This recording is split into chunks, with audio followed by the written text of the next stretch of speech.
to international economic news. Let's welcome today's guest, an electrical engineer who graduated from the United States in 1988, has worked in Kuwait's private sector for over 20 years, and has been exposed to an array of multicultural and economic international brands and businesses. And now we're here to talk to you a little bit about your consultancy, where you coach, train, and mentor. Is that correct? Correct. Welcome, Mr. Hamza Taqi. Thank you.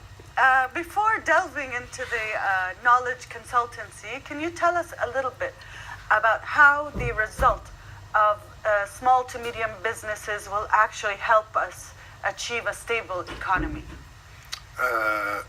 The small and medium businesses is the core for any business. I mean, you know, if you look at any business, would start small.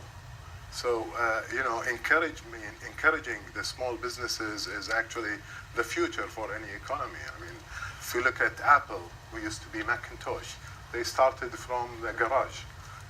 And now look at Apple, I think $700 billion industry. It's pretty incredible. Yeah. So back to a knowledge consulting corporation, where your goal is to put people in businesses in the rather than being liabilities, but more as assets to an organization.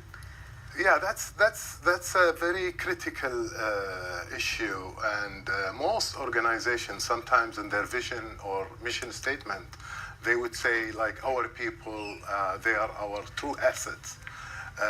They say it and they write it, but they don't apply it, unfortunately. What I learned from my career in marketing, that any business starts with 4 Ps, which are called the marketing mix. They are the heart and soul of marketing. So, you know, there's no business without product, without pricing the product in a professional way, and then you need a place to sell the product, and you have to promote the product. The people element came as a 5th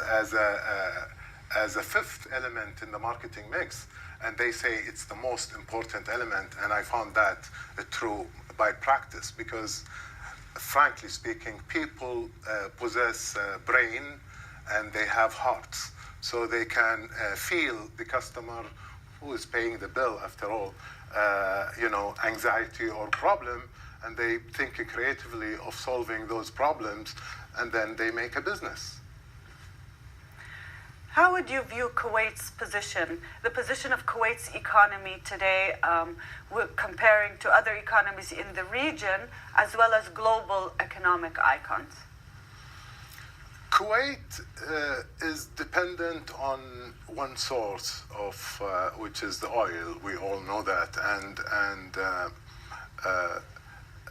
we have many resources, being the people or in the income that we get out of oil. All we do is dig the hole and we get oil, and then we sell it.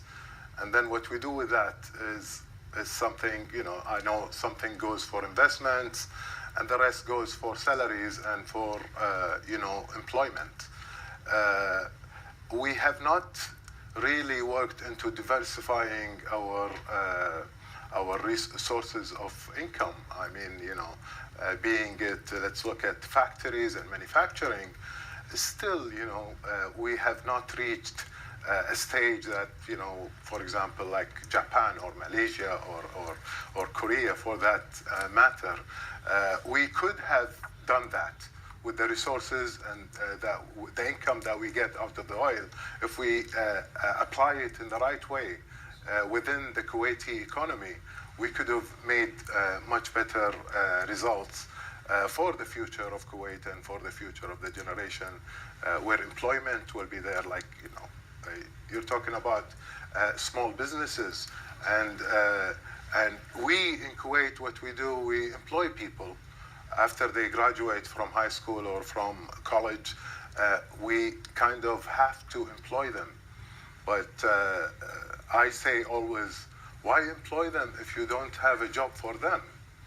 You know, sometimes we end up building, you know, small buildings within the the ministry, for example, to make place for those employees that just joined the employment force.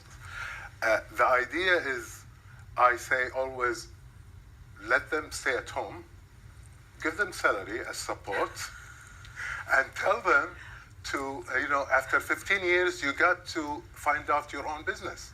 Being it anything, even electrician or a small baqala or any kind of business. It's better than putting offices for them, telephones, and they drive coming and bus miles and all these things. I don't see a value of it.